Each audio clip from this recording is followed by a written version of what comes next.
Yesterday, on the 12th of November 2024, South Africa's National Treasury announced Phase 2 of the Carbon Tax Act. By way of context, Phase 1 of carbon tax was implemented in June 2019 and will span until the end of 2025. That's a 6.5-year period. Phase 2 will run from the beginning of 2026 until 2030, spanning a 5-year period. What's important to note is that this 5-year period coincides with South Africa's Nationally Determined Contribution, NDC, and I'll explain in a moment why that's important. The first NDC goal that South Africa set spanned from 2015 until 2020, the next one from 2020 until 2025, and the third NDC goal, or NDC 3 for short, will span from 2025 until 2030. The same as Phase 2 of South Africa's carbon tax. Now, the concept of a nationally determined contribution comes from South Africa's agreement or commitment to the Paris Agreement, which is an internationally binding treaty from 2015 that established that the way that nations around the world would contribute fairly to reducing global greenhouse gas emissions was to each determine or set their own goal, their own target, which was called a nationally determined contribution. What was important, though, was that every nationally determined contribution, whether it be the first 5-year period or the second or the third, needed to be progressively stricter or more ambitious. South Africa's alignment of Phase 2 of the Carbon Tax Act with NDC 3 is no coincidence. It sends a strong signal to the market that South Africa has internationally binding obligations that the country is obliged to meet, that Phase 2 of carbon tax will be stricter than Phase 1 of carbon tax, and that carbon tax is here to stay. What's also important to note is that our nationally determined contribution, our goal, our national greenhouse gas emissions, have been set at 350 to 420 million tons of CO2 equivalent per year. At present, South Africa is emitting about 450 million tons per year, so we're significantly over our goal. To reach the goal, there needs to be change. Carbon tax is the main driver of that change. A number of our clients have asked us whether carbon tax will be here to stay, or whether South Africa can endure or tolerate or bear the load of a carbon tax. And what we've seen through reading through South Africa's Low Emissions Development Strategy, which was basically South Africa being accountable to the United Nations Framework Convention on Climate Change, or the UNFCCC for short. What we've noticed through reading South Africa's technical document number 2 on the NDCs, from reading the Climate Change Act many times over and engaging with a variety of stakeholders, is that carbon tax is here and it's here to stay. It is the primary driver through which South Africa hopes to bring its national greenhouse gas emissions downward. Now, why is it important? And I think this is worth discussing. Why is it important that South Africa bring its greenhouse gas emissions down? Why is it important that we are a party, along with 195 other nations, to the Paris Agreement of 2015? As we see it, there are 7 reasons why. The first of these is that South Africa is one of the 20 largest greenhouse gas emission nations in the world, and the largest in Africa. We trade a lot with other nations as a country. In fact, in Phase 2 of the Carbon Tax Act, it was written that the national average trade intensity for goods traded internationally was well above 50%, whether that be imports or exports. This tells us that we can't afford to fall out of favor with other countries with whom we trade.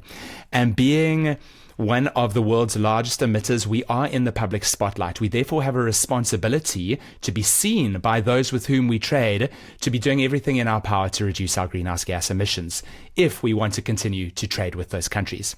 The second reason is the effect of climate change in South Africa. There are predicted to be up to 4 degrees centigrade increases in inland temperatures, 3 degrees centigrade increases in temperatures at the coast, 20% decreases in rainfall on the west coast, increases in rainfall on the east coast, and large areas of Gauteng are anticipated to become malaria areas. These are the effects of climate change. In the Climate Change Act that was promulgated this year in July, there are 3 pillars on which our response to climate change is built. The first of these is mitigation, which is exactly what the Carbon Tax Act aims to achieve, and that is to reduce our greenhouse gas emissions.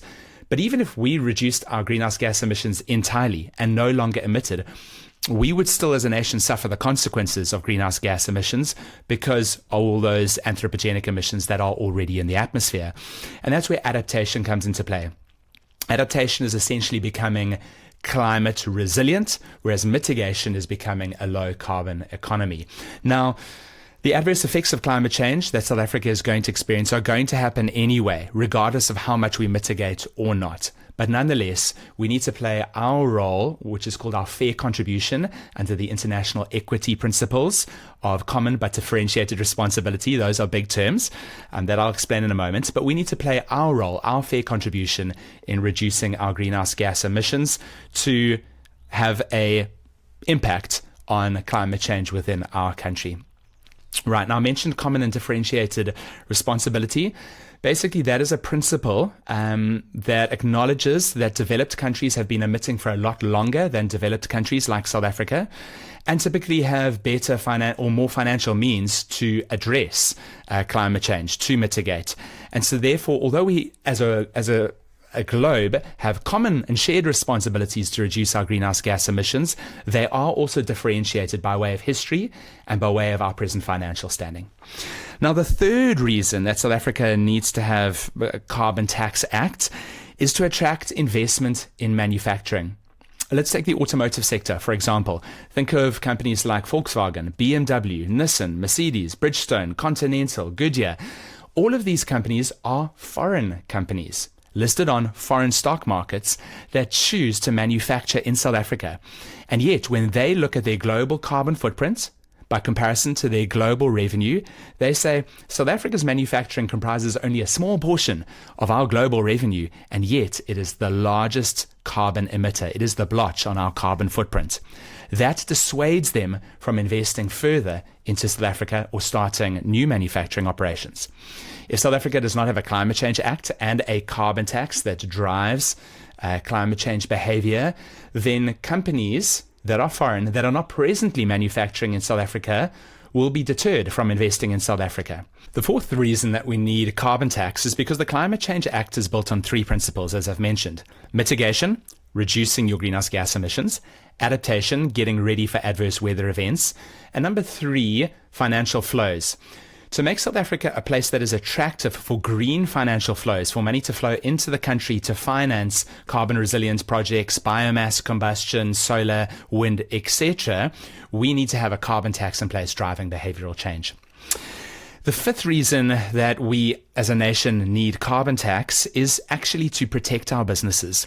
Although we often see it as a load that business must now tolerate, the truth is that climate change will have an adverse effect on business operations. Look, for example, at the April 2022 floods in KZN that forced the Toyota factory to close for a period. Adverse weather conditions can force operations to close. They can disrupt labor getting to factories, and they can disrupt logistics as well. So we need to become a climate resilient nation, which is why we need climate policy and measures in place. But protecting industry goes beyond merely protecting operations, and this is important. One of the reasons we need a Carbon Tax Act is to send a pricing signal or a message to industry to be very cautious about investing in assets with, let's say, energy generation assets that might have a 50-year lifespan, like boiler plants, turbines, etc., to invest in those assets if they are linked to fossil fuels such as coal, heavy furnace oil, diesel, paraffin, etc., if those assets might end up becoming stranded or redundant a mere 20 years from now because of the way that the whole globe has moved. And so it's important that we protect industry from investing in the wrong asset classes. The sixth reason that we need carbon tax is because for many businesses in South Africa, we're going to get taxed anyway. The development of the Carbon Border Adjustment Mechanism, or CBAM for short, which was implemented by the EU on fertilizer, cement, steel, aluminium, hydrogen, and electricity, and will be expanded to a number of other goods in the years ahead, has also just been adopted by the UK, with many other nations also considering a CBAM. A CBAM means that South African goods that are exported into that country will be taxed at the entry to that country. The problem is, that country then receives that tax revenue. And the CBAM is the difference between that country's own carbon tax and the carbon tax in the country of origin, South Africa. So if South Africa has a higher carbon tax rate, although we see it as punitive, the truth is that those goods would have been taxed at the country into which they are entering's carbon tax rate anyway. If South Africa has a higher carbon tax rate, we simply recover more of that to put into our own fiscus. And then lastly, Dr. Dion George, the new minister of the DFFE, says we need a just energy transition in which no one is left behind. Basically, this means that we need to transition to become a green economy without having detrimental consequences on job creation or our domestic growth. And interestingly, the International Monetary Fund predicted that even if the carbon tax price were $120, and presently it's only about $8 in South Africa, even if it were $120, this would only lead to an attrition or reduction in growth of our economy of 0.04 to 0.12%. In other words, the consequences on growth are negligible, but the environmental benefits of transitioning industry in South Africa are significant.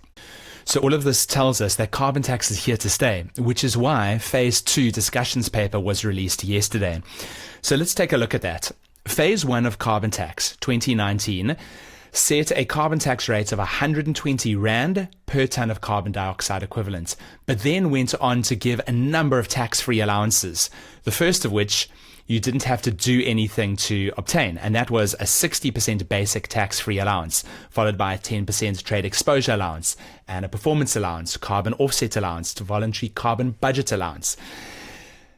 And you might be wondering, why set the tax price at 120 Rand and then give all of these allowances, which in many cases meant that taxpayers were paying only 10 or 15% of the actual carbon tax?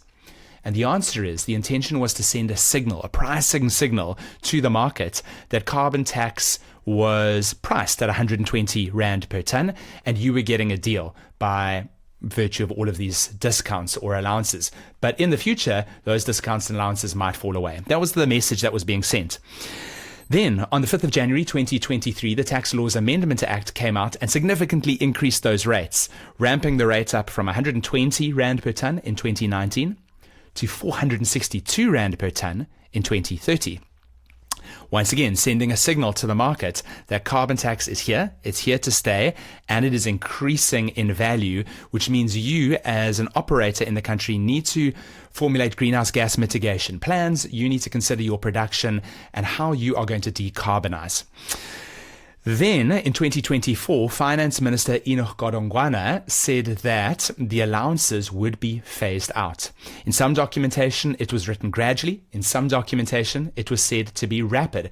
And until now, we've been wondering what that might look like, because the stripping away of the allowances is even more significant in increasing the effective carbon tax rate than the actual increasing of the rate itself, because the tax-free allowance of 60% is so meaningful to carbon tax payers that to remove that would drastically increase the cost of carbon tax. And this is essentially the third pricing signal that has been sent to the market that not only is carbon tax here to stay, but the price is going to move upwards significantly.